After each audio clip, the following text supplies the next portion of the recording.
Wow, this seat's nice and warm. It's good not to be the first person of the day here. Since we're already down to 29 minutes, I think we better. Good morning, Larry. Good morning. I have the honor to introduce Larry Brilliant, who's not an unknown figure here.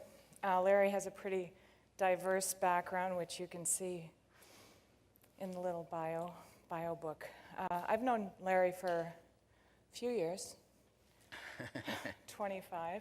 I met him in Nepal 25 years ago. I have no idea how he got to where he is today, but maybe we have something to learn here. Diverse public health, technology. I think actually in this day and age, this studying religion in a Himalayan monastery probably has new relevance to your work in this current political environment. And head of the SEVA Foundation, founder. You can read it all in here, but there's a recent change since this meeting was organized. And I think, Larry, I'm going to ask you to tell us a few things about your new role at Google. Thank you, Heidi. First of all, I'm really happy to be here. This is my favorite time of the year to come to FiRe, and I love being here. It's the best community that I'm part of, and I hope I still get to come and that Mark's not too mad at me, so I'm very happy to be here.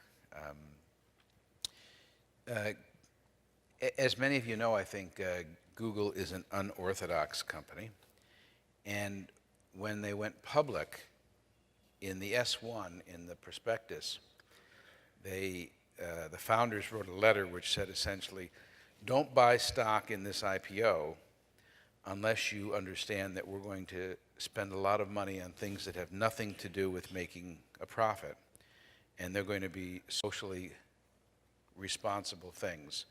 We're going to create a foundation. We're going to create something called google.org, where we're going to put 1% of the capital, 1% of the profits, and most interestingly to me, 1% of the people.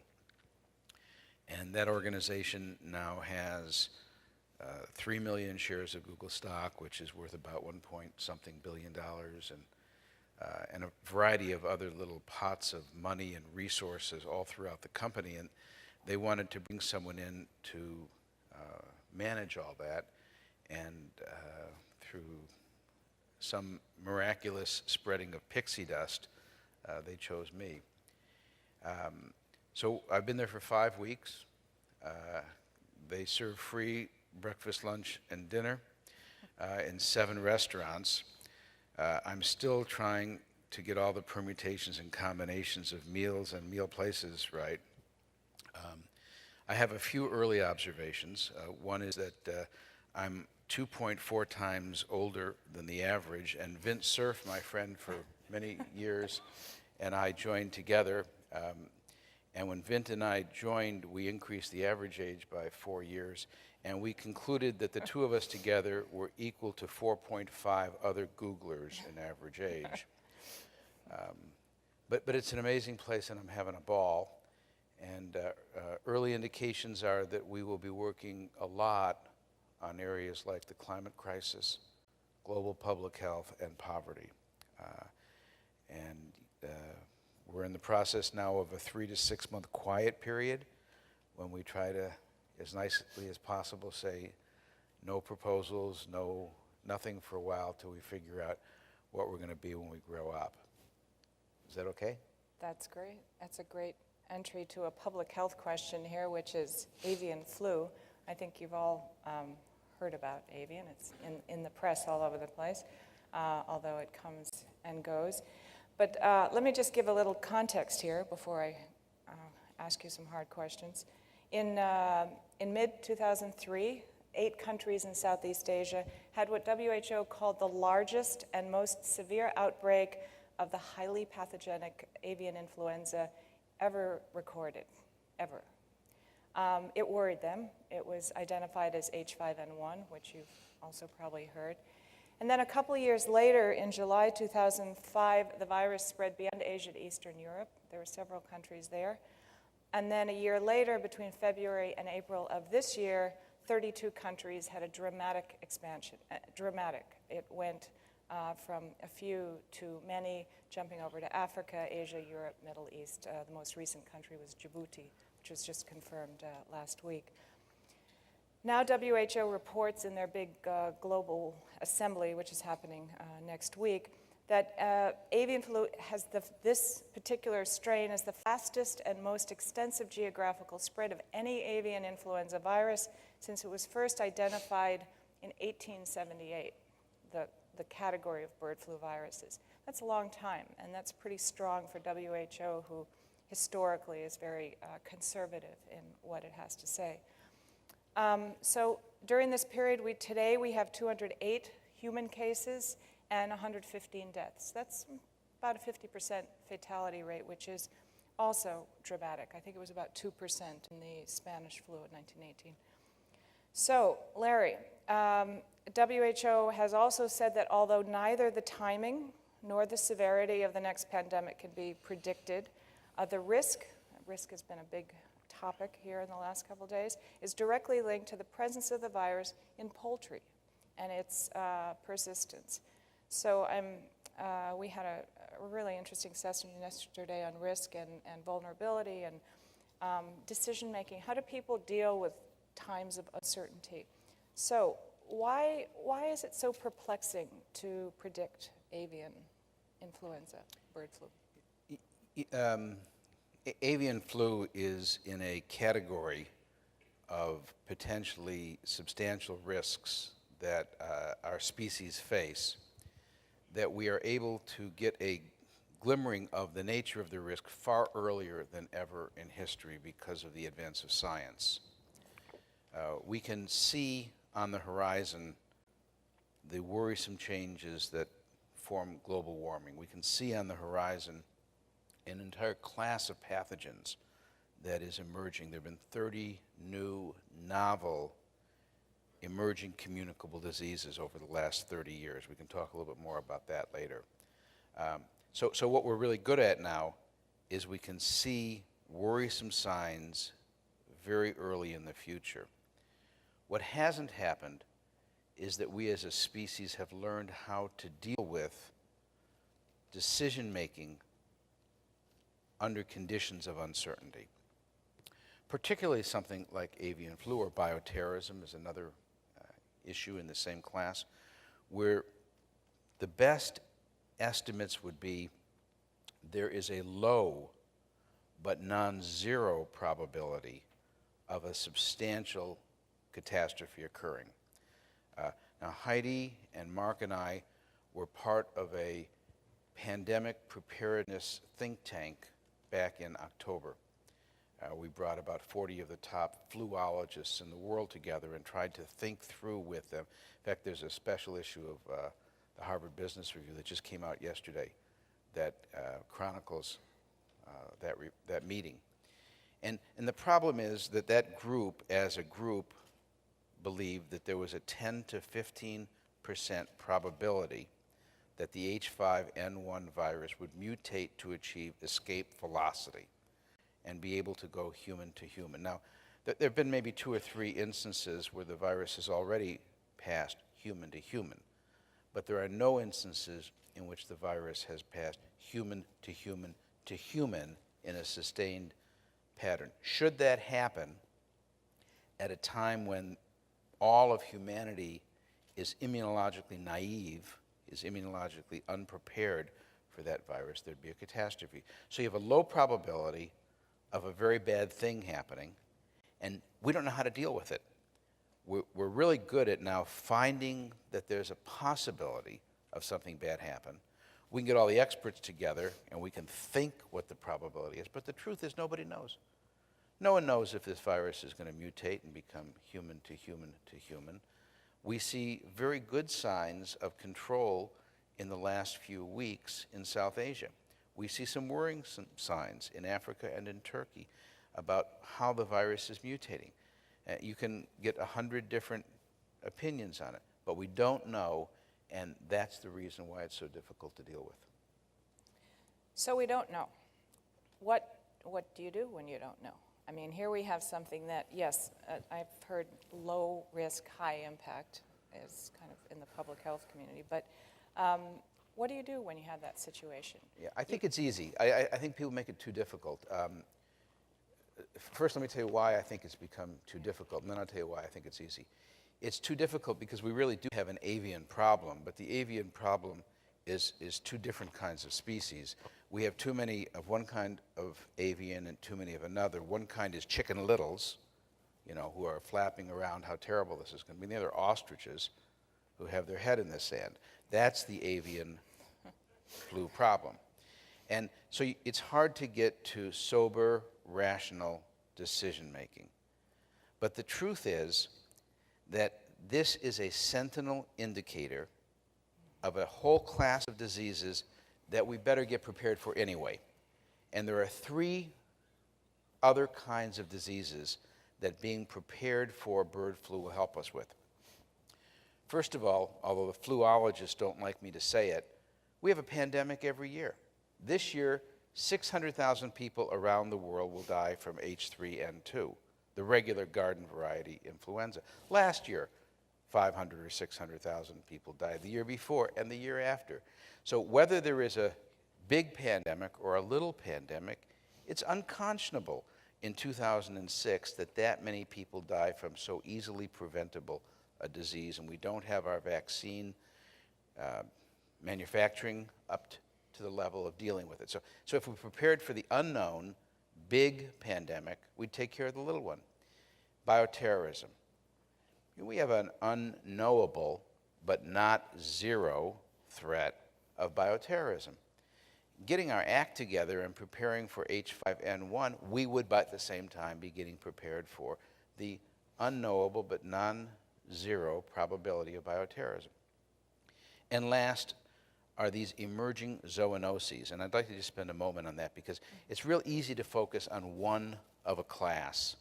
It's very difficult to put your minds around an entire class. So if I said to you bird flu, you'd think infectious disease that came from birds. If I said to you SARS, you'd think of civet cats, or if you knew a little bit more about it, you'd think of bats.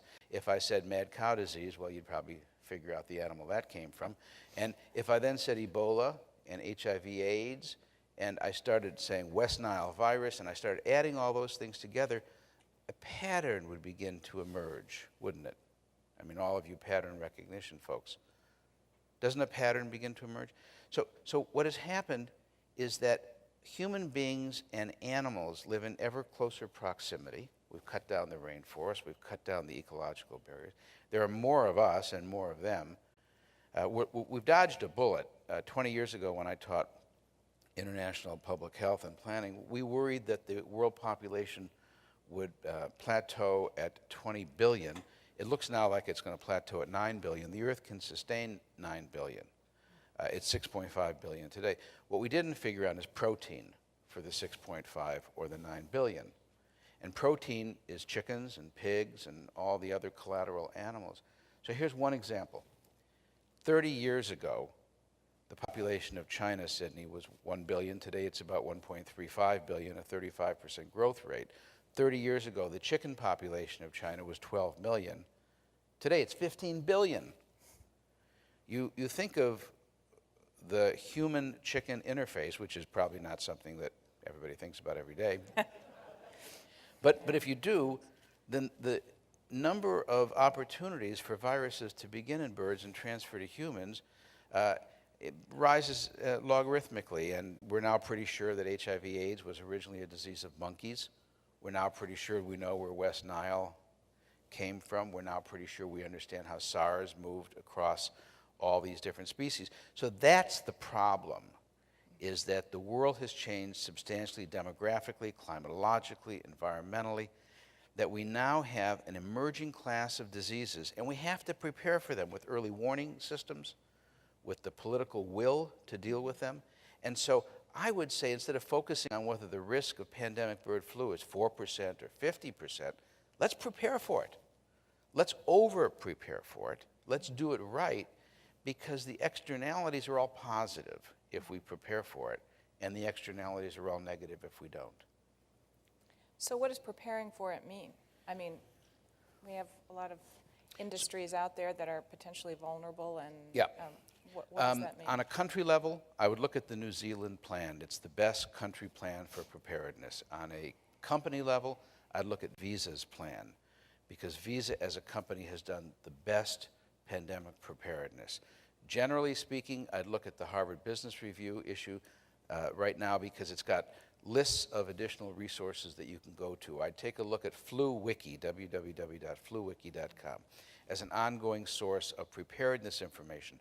I'd look at CDC's website and WHO's website to constantly monitor, or have somebody in your company assigned to the task of constantly monitoring the changing information. And that's probably the single most important piece of advice, is that you have a human being who's designated responsible for keeping up to this stuff. Like baseball scores and standings, they'll change every day. You need a kid there who really wants to compute those averages and then tell you about them over dinner. But what I wouldn't do is, I wouldn't get crazy about it. I wouldn't go hoarding medicines. I wouldn't overreact to it. But I sure would have somebody in your community, in your institution, who is going crazy over it and watching it every day. At least one person, right? Because that person could get sick. That person will get sick from something else. Well, or bird flu. I mean, one of the things that we've looked at in business and other preparedness is redundancies, and having people ready to back up, because if you have that one appointed person, and that's the person that kind of That's goes absolutely down. correct. Yeah. And remote working and remote schooling. And Yeah, the people whole- should realize that, if you look at the Bank of Montreal's excellent studies, one of which is called Don't Fear, Fear, Don't Panic, Panic, which I think is probably the best economic analysis of potential losses from bird flu in the more extreme of the scenarios. The projections are $1 to $3 trillion of losses worldwide, 40% absenteeism in key industries and in key areas. So what Heidi says is exactly correct. Resilient systems and redundancy, mirroring of important call centers and technology, all of those things are important. But you're not going to learn how to do that in a 30-minute presentation today. The best thing to do is to find somebody in your organization, make them responsible, give them access to the community that is worrying about this on a daily basis, and make them a part of it. There will be a Pandefense 2 meeting, probably late this summer in Washington. They are certainly invited to come to that. There is a lobby that has started called the Stop Flu Lobby, which is going to try to work with the President's plan and fine-tune it so that the more important areas of it get emphasized financially. This includes warning systems in areas where the disease is most likely to occur, and more importantly, sufficient money so the states and local communities can do their own planning exercises. Tomorrow, all of the Bay Area counties in the San Francisco Bay Area are getting together to talk about and coordinate their preparedness plans. These are the things that need to be done at a community level, not because there's some ominous cloud on the horizon that bird flu is going to be carried here with black swans. That's not the real reason to do it. The real reason to do it is the world has changed.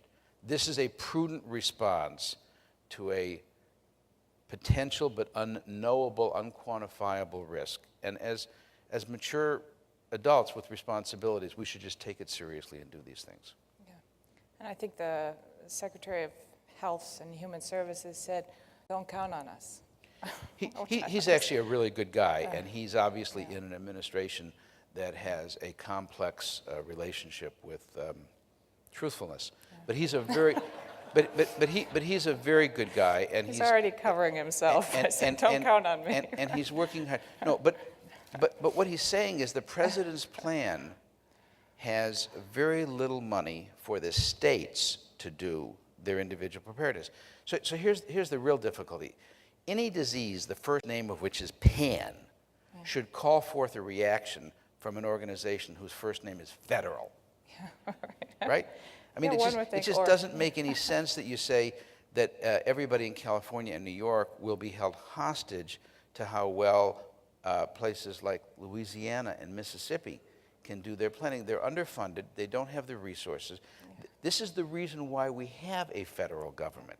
It's for cases like this. We need to remind our elected officials, this is why we created a federal government. Otherwise, we can go back to the 13 states and be on our own. Right. Pan is not a cooking utensil. Yeah, right. That's probably what they think. Anyway, I think that because this is such an interesting topic, and we always cut the question short, if it's okay with you, I'd like to throw it out to some questions. Sure, happy to. I feel like we cut people off yesterday, so I'm making up for it today. If anyone has any question, maybe it's also straightforward that we can carry on our chat.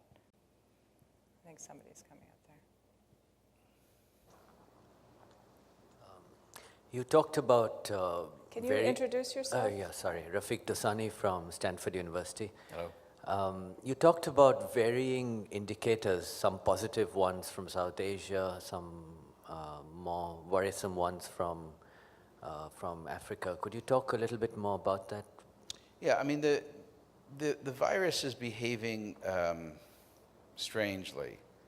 There are a number of people who think, good scientists who believe, for example, let's just talk about resistance first, and then we'll talk about what antivirals seem to be working and which ones don't. It is a big puzzle to, I think, the whole community that the H5N1 in Turkey, for example, is sensitive to amantadine, which is the very same antiviral that has been taken out of use against the current normal H3N2 epidemic in the United States because the virus here has become resistant to it. That's a surprise, whereas the same H5N1 in China is not sensitive to amantadine. So are these two separate subspecies that are developing? That's a concern because that's an indicator that the virus is moving quickly. The fact that the virus has now successfully made its transition so that it can infect a wide variety of species, from civet cats and pigs and tigers and humans and every kind of avian species you can think of. 25% of the tigers in Vietnam have died of H5N1, for example. Now, they may have just died because they ate bad birds, but it's still a worrisome factor. The more species the virus can infect, the more reason to worry. On the other hand, the governments of Thailand and Vietnam have responded so well that there have been no cases recently, and so that means that the culling of birds and the rewarding of farmers for reporting sick birds is beginning to work very, very well. That's a positive sign. And then there's a worrisome sign in Indonesia where there's a new cluster of deaths from the disease. And there's some very worrisome signs on the issue of surveillance. There's a group in Ottawa called the GIFIN, the Global Public Health Information Network. They were the ones who found SARS fully 3 months before the government of China announced that there was SARS, or before WHO announced it. They're able to pick up cases of bird flu as much as 3 months earlier than they are found by the governments. And they did find cases of bird flu 3 months earlier in Iran than the Iranian government announced that there were cases of bird flu. And they are finding some early indicators of more widespread bird flu in birds. Bird flu is today a bird problem. 125 humans have died, yes, but it is primarily a bird problem, and we shouldn't underestimate the economic impact that it's having today in the poultry industry and in human beings' ability to get adequate protein.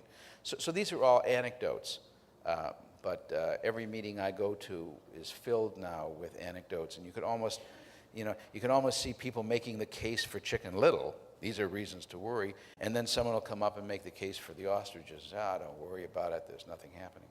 So the science is in flux. I would just say, as a note on that, a very remarkable thing happened when Nature magazine and Science, for the first time in their history, jointly on the same day, published special issues on bird flu. That kind of gives you an indicator that the scientific community is united in concern, even though they may not be united in a monolithic view of how much concern to have. to do, yeah. Sidney Rittenberg. Larry, how close are we in virology to developing the kind of magic bullets to deal with viruses that we have to deal with bacteria? Oh, I'm so glad you asked that. So this same meeting that Mark and Heidi and I attended has had some wonderful progeny. And I think the most exciting one for me is that Kleiner Perkins, John Doerr attended this meeting from Kleiner Perkins, and that Kleiner Perkins has created a $200 million fund only to fund, you might say, magic bullets. I wouldn't quite use that term, but let's use it for now. Only to fund innovative interventions to stop pandemic bird flu and diseases like that that threaten us. So they've approached it rationally, like a great venture capitalist group that they are, and they looked at the whole industry. They've mapped it. They looked for the gaps. They've done gap analysis. They've seen what seedling indicators there are of new antivirals or new methods of making vaccines that could be assembled quickly. The ideal would be to have a vaccine that's on the shelf. That's a generic vaccine. All you have to do is to find a new virus, take the genetic material, make the antigen, plug it in, and then manufacture it quickly. And so they're trying to do that, and they're trying to look at all the different antiviral agents.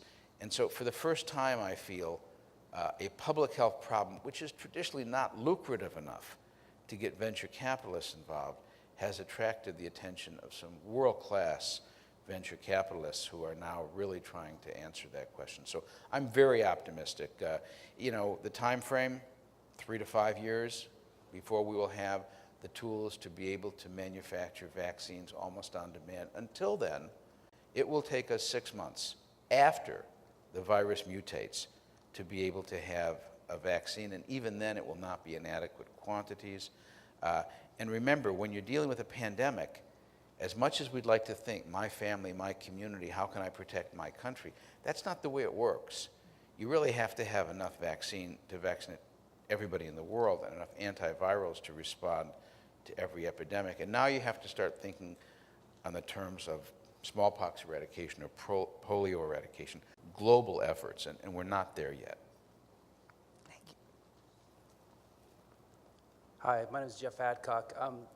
I'm curious if any type of planned reduced social interaction, would that be effective, or is that just a short-term solution? At this same meeting, Heidi actually led a workshop on social distancing, on this whole group of activities, from hand washing, staying away from school, telecommuting, banning travel, closing borders, all those kinds of things that fall in the social distancing part of the response to pandemics. And I would say, sadly, that right now we will not have enough antivirals, we will not have enough vaccine, and so we will be left with social distancing, which is flawed and inadequate. But if we could find a way to have an early detection system so that we could locate areas where the virus is beginning and spreading, then social distancing measures really make a difference. Once the virus is everywhere, social distancing becomes a little bit, you do it because you feel like you should do it, but it's really not as effective as one would like. Baruch Fischoff from Carnegie Mellon, who is one of the world's leading risk communication specialists, has published extensively on the value of social distancing. And there's a new magazine, a new journal called the Journal of Global Public Health that has just come out from Columbia University, which features his work, and I would commend that to you. Thank you. And on that note, since we have to wrap, I can't handshake in social distancing, but WHO has developed the elbow bump, which is a new form of communication in an avian environment. Thanks, Larry. It's important to be able to distinguish this, though, from Yes. You can get yourself in